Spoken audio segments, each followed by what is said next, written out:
Defibrillators save lives. If this is a real emergency, yell for help now and direct someone to call 911. Remove the AED from the cabinet, turn on the AED, and follow the voice prompts as directed. Don't wait for an emergency to learn how to use an AED and do CPR. In less than 2 minutes, we'll teach you right now. Let's begin the training. Before using an automated external defibrillator, or AED, confirm the person is unconscious, is not breathing or moving, and has no signs of circulation. An AED can be used on adults and children. You cannot be sued for doing CPR or using an AED.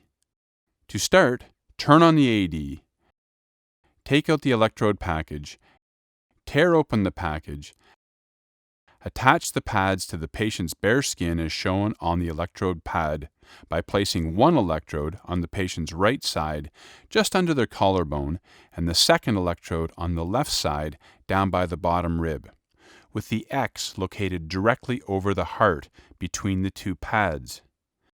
The AED will then analyze the heart to determine if the patient needs to be shocked. The AED will not shock someone with a normal heart rhythm. In seconds, it will tell you if a shock is advised, and the shock button will begin to flash. The voice prompt will say, "Press the flashing shock button."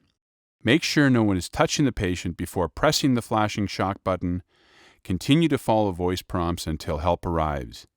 The AED will prompt you to start CPR compressions. To perform CPR, place one hand on top of the other in the center of the chest, directly over the heart. Compress the chest down at least 2 inches at a rate of 100 compressions per minute. That's almost 2 compressions a second. CPR can be very tiring. Ask other bystanders to help perform compressions. We recommend taking turns and switching at least every 2 minutes or sooner. Continue doing CPR until an AED is ready to be used or until medical help arrives. Please watch this video from time to time and tell others so they can learn these simple skills.